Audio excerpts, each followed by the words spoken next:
5 এপ্ৰিল তাৰিখে আমি কৃষক মুক্তি সংগ্ৰাম সমিতি আৰু গণ্ডগুৰি শাখাতি মিলনজ্যোতি যুৱ সংঘৰ যৌথ উদ্যোগত এখন সংবাদ মেল আয়োজন কৰিছোঁ। এই সংবাদ মেলৰ মেইন উদ্দেশ্য হৈছে আমাৰ জোৱাইং গণ্ডগুৰি শাখাতি স্থানীয় বাসিন্দা মানে শ্ৰী গোলাপ বৰাৰ নিৰ্দেশ হৈছে 17/10 মানে 2024 তাৰিখে।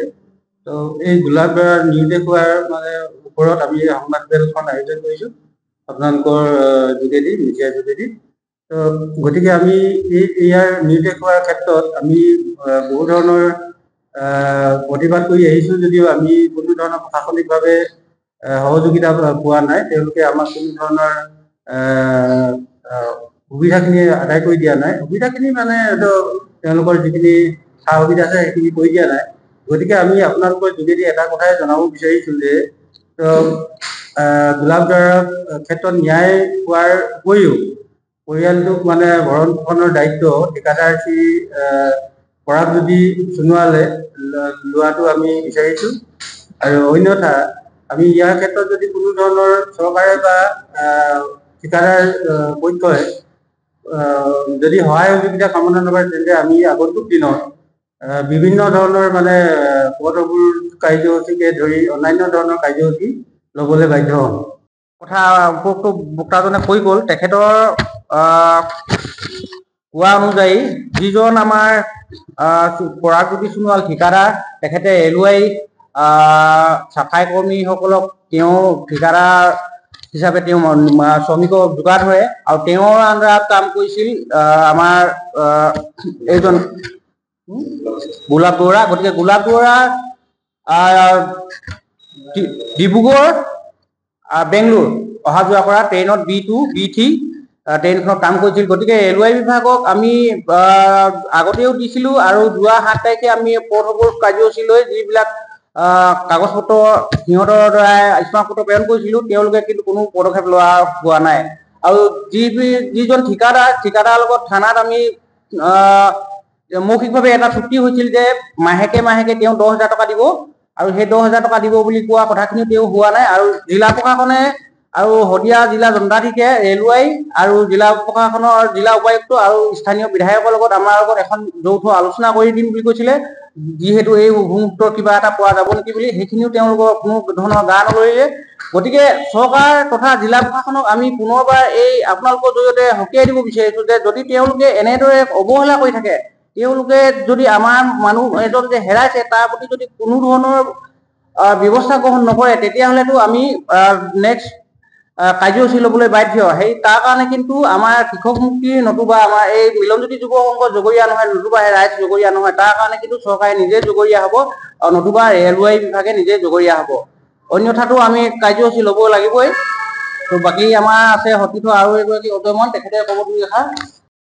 তেওঁলোকে বেতন মুক্ত হোৱা নাই, ঠিকাদাৰে দিয়া নাই, দিম বুলি কোৱা স্বত্তেও দিয়া নাই। অকল জানুৱাৰী আৰু ফেব্ৰুৱাৰী মাহত দিলে। এতিয়া মাৰ্চ এপ্ৰিল এইবিলাক তাৰিখত আমি তেওঁলোকে ভাইবেলি দিম বুলি কোৱা স্বত্তেও দিয়া নাই। গতিকে এই ক্ষেত্ৰতো তেওঁলোকে অনতি পলমে তেওঁলোকৰ দৰমহাটো দিয়াটো ব্যৱস্থা কৰিব লাগে।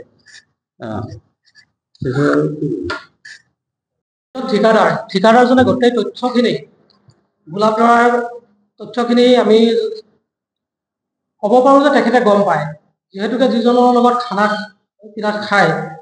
খাই বৈ যিজনৰ লগত থাকে সেই মানুহজনকে আচলতে আমাৰ পুলিচ প্ৰশাসনে তদন্ত আওতালৈ অনা নাই। আৰু এটা কথা হ'ল কি, আপোনালোকে এটা কথা অনুভৱ কৰক, যিগৰাকী মানুহ লুটি দৰা মানে ৱাইফ অফ গোলাপ বৰাৰ, তেখেতৰ 4গৰাকী ছোৱালী আছে আৰু মানে মানুহজনৰ আৰ্থিক একেবাৰে অৱস্থা বেয়া। এই হেতুকে তেখেতে বেংগলোৰ চমৰ এক্সপ্ৰেছত চাফাই কৰ্মী কাম কৰিব গৈছিল আৰু কাম কৰিব গৈ কি ঘটিল আমিতো নাজানো আজি তাৰিখলৈকে।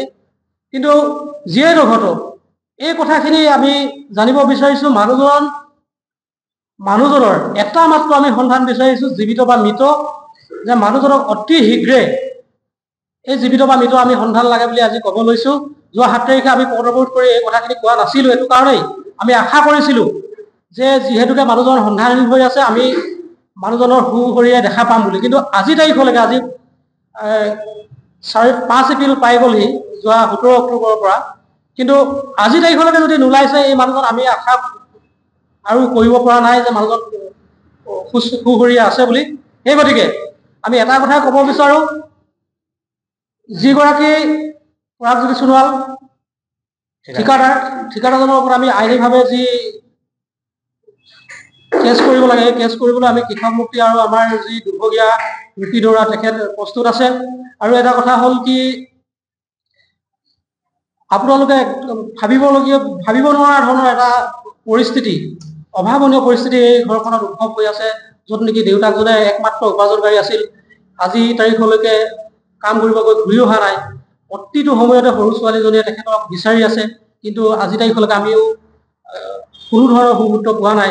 ৰেলৱে বিভাগে মাত্ৰ এটা মানে নিয়ম মাফিক ক্লিয়াৰিফিকেশ্যন দিছে লিখিতভাৱে, আৰু সেই ক্লিয়াৰিফিকেশ্যনটো আমি যদিও পাইছোঁ, তাতে আশ্বস্ত নহয়। আচলতে আমাৰ তিনিচুকীয়া জিলা প্ৰশাসনে বা SP বা DC এটা কাম কৰিব পাৰিলে হয়, তাৰ যিখিনি মালদা বা আশে পাশে যিখিনি ট্ৰেইন ষ্টেচন আছে, সেই ট্ৰেইন ষ্টেচনৰ আশে পাশে বা প্ৰতিটো ষ্টেচনৰ ওচৰে পাজৰে আমাৰ যি পুলিচ প্ৰশাসন বা থানাসমূহ আছে, সেই থানাসমূহত আচলতে টেলিফোনিক বাৰ্তাৰ জৰিয়তে হ'লেও খবৰখিনি সুধিব পাৰিলে হয় যে তেনেকুৱা কোনোবা বডি ওলাইছে নেকি বা কোনোবা অচিনাকি ব্যক্তি ওলাইছে নেকি সেই মালদাৰ আশে পাশে যিবোৰ জেগাৰ, তাতে এৰিয়াসমূহত ঘূৰিব পাৰিলে হয়। আমাৰ যি স্মাৰ্ট পুলিচ অসম চৰকাৰৰ, সেই স্মাৰ্ট পুলিচৰ এইখিনি স্মাৰ্টনেছটো ক'ত হেৰাইছে, আৰু আমাৰ যি ডিজিটেল ইণ্ডিয়া, এই ডিজিটেল ইণ্ডিয়াৰ কোনো এটা CCTV কেমেৰাই যে আজি গোলাপ তৰাই ক'ৰবাত গৈছে নে নগৈছে, এই কথাখিনি মানে ধৰি ৰাখিব পৰা নাই। অথচ ঠিকাদাৰজনে কোৱা নহয়, আমাৰ যিজন দণ্ডাধীশে আমাক 7 তাৰিখে আশ্বাস দিছিলে, জিলা 7 ফেব্ৰুৱাৰী তাৰিখে, যে জিলাৰ উপায়ুক্তৰ লগতে বিধায়কৰ লগত এই কমিশ্যনৰ মাষ্টাৰ মাইণ্ড ৰজা বলিন চেতিয়াৰ লগত এখন আলোচনা কৰাই দিয়াৰ, সেই মিথ্যাচাৰো আমি কোনোদিনেই মানি ল'ব নোৱাৰোঁ। আৰু এটা কথা কৈছে যে মানুহজনে ফ্ৰাষ্ট্ৰেশ্যনত ভুগিছে, যে তেখেতৰ ল'ৰা সন্তান নথকাৰ বাবে, ছোৱালীয়ে 4গৰাকী থকাৰ কাৰণে মানুহজনে বোলে এই সাংসাৰিক জীৱনৰ পৰা সন্ন্যাস লৈ ক'ৰবাত নিউ দেশ গৈছে বা হেৰাই গৈছে বুলি কথাখিনি উত্থাপন কৰিব বিচাৰিছে। দণ্ডাধীশে আচলতে এইখিনি কথা কোৱাটো আমি কেতিয়াও বিচৰা নাছিলোঁ সেইদিনা প্ৰতিবাদস্থলীত। তেখেতসকলে আচলতে মানুহজনীক কিবা এটা আশ্বাস দিয়াৰ পৰিৱৰ্তে, আশ্বস্ত কৰাৰ পৰিৱৰ্তে ঠিকাদাৰৰ হৈ ওকালতি কৰিব আহি তেখেতে মিছা মাতি থৈ গ'ল।